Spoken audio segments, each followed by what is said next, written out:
سلام ساناز اسدی‌پویا هستم، مدرس دوره‌های آمادگی آسون IELTS و زبان انگلیسی. به 4مین جلسه از دوره آموزش رایگان کتاب Grammar for IELTS خوش اومدید.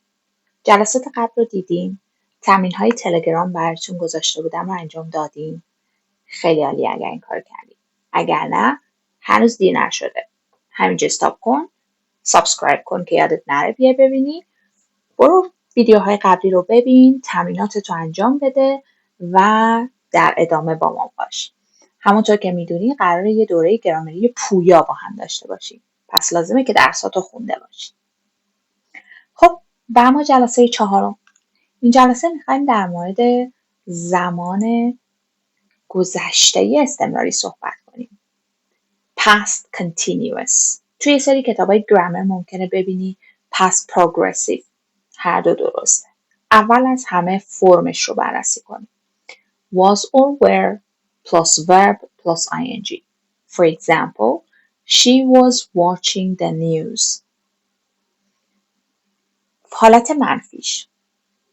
Was or were not plus verb plus ing. They weren't watching the news. حالت سوالیش چی میشه؟ مثل همیشه فعل to be میاد اول جمله. Was aware plus subject, for example, plus verb plus ing. Were you watching the news? یادتون نره توی جلسه زمان حال استمراری هم گفتیم که state verb ها، فعل هایی که اکشن ندارن توی زمان های استمراری اصولا استفاده نمیشن. چرا میگم اصولا؟ چون یه سری تفاوت های معنایی وجود داره که میتونن استفاده بشن و اونا رو باید دقیق بررسی کنیم که کار این جلسه نیست. البته توی جلسه دوم هم گفتم. خب بریم ببینیم که یا قرار از زمان گذشته استمراری استفاده کنیم. Usage. To provide the background scene to an action or event, usually in the past simple. We often use words like when, while and as. مثال های خود کتاب رو ببین. اگه میخوای نگاه کتابت کنی صفحه 10. It happened at 5 in the afternoon while she was watching the news on TV. Background scene یعنی داشته چه اتفاقی میافتاده. یا مثلا یه وقتایی که یه کاری داشته انجام میشده که قطع میشه با یه کاری. مثلا He was doing his homework in his bedroom when the burglar came in the house. یه لحظه به جمله ها دقت کن. جایگاه when، جایگاه while. اینکه past continuous کجا قرار گرفته. یه نکته. وقتی که با while میخوای بگی میاد اول اون قسمتی قرار میگیره که شامل past continuous میشه. While she was watching the news on TV, it happened. اما بعد از when اصولاً simple past رو داری و قبلش past continuous رو. جمله رو یه بار دیگه ببین. He was doing his homework in his bedroom when the burglar came in the house. چند تا مثال دیگه ببینیم. While he was working, he often listened to music. در حین کار کردن آهنگ گوش میداده. As she was leaving the court, a crowd of photographers gathered around her. همینطور که داشت از دادگاه خارج می شد. When I walked into the bar, Danny and Fred were arguing again. وقتی من وارد شدم، دنی و فرد داشتن دعوا می کردن. این یک بک‌گراندی داری میدی. اون صحنه‌ای که داشته اتفاق می افتاده رو داری توضیح میدی در زمان گذشته. و اما کاربرد بعدی. To emphasize the activity without focusing on its completion. مثال رو ببین. For a while last year, I was working at the cinema, studying for my degree, and writing a column for the local newspaper. تموم شد، نشد، از کی بود، نمیدونیم. تمرکزمون روی فعالیت هست که داشته انجام می شده. هیچ کاری نداریم که تموم شده یا نه و به دیوریشنش کاری نداریم، به کمپلیشنش کاری نداریم. اگر بخوای مد نظر داشته باشی و فوکست رو بذاری روی کمپلیشن و بخوای به شنوندت بگی که و تموم شد و رفت، باید جملت رو اینجوری تغییر بدی. For a while last year, I worked at the cinema, studied for my degree, and wrote a column for the local newspaper. همین که داری زمان ساده اینجا استفاده میکنی یعنی دیگه تموم شد اون دوره. کمپلیشنش واضحه. اوکی. شما یه مثال بزنید. اول فوکستون رو بذارید روی فعالیت، بعد با تغییر و ساده کردن فعل نشون بدید که میخواین بگین تموم شده.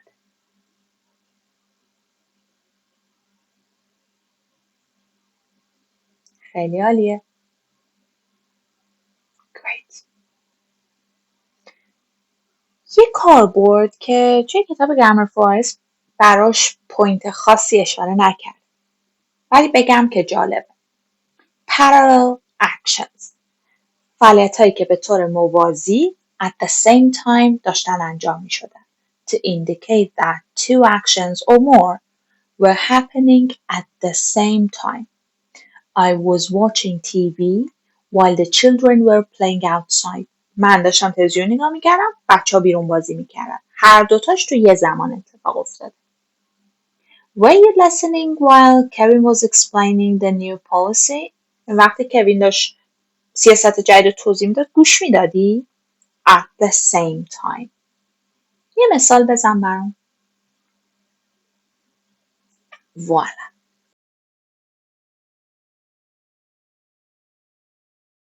این موضوع رو با هم بررسی کنیم. Describe a time you went to a place where there were lots of people. قبل از اینکه به بخش از جواب من گوش بدین، خودتون یکم بهش فکر کنید ببینید چطور میتونین جواب بدین به این قضیه، به این موضوع.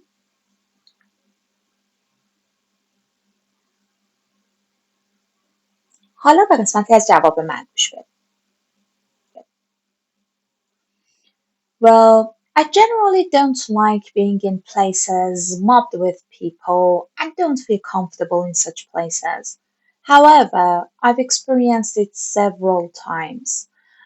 One of these occasions was in a party that I couldn't really decline the invitation as it was important to show up. We were invited to a colleague's housewarming party last year, and there wasn't a room to swing a cat there. The host invited some colleagues and close friends, but it ended up in having more than 20 people in a cozy living room. Seems they weren't good at cherry picking their favorite ones. Anyway, while we were dancing, some other had to sit, and I spent most of the time in the kitchen pretending that I was helping to stay away from the crowd. People were laughing, drinking, dancing, and talking. The flat was not spacious enough for this number of people, but everyone had a whale of a time, which was good enough to have a memorable party. خب ببینید ما قصدمون تنوع دادنه. پس اگه بخوایم خیلی از این عبارت استفاده کنیم اغراق‌آمیز میشه. برای اینکه تنوع بدیم ببینید کجاهای جواب من past continuous شده. یکی تو قسمت while we were dancing که یه بک‌گراند بدم، یه جا موقع این که people were laughing, drinking, dancing. کدوم usage میشه؟ آها، parallel actions که همزمان داشتن اتفاق. خب خیلی هم عالی.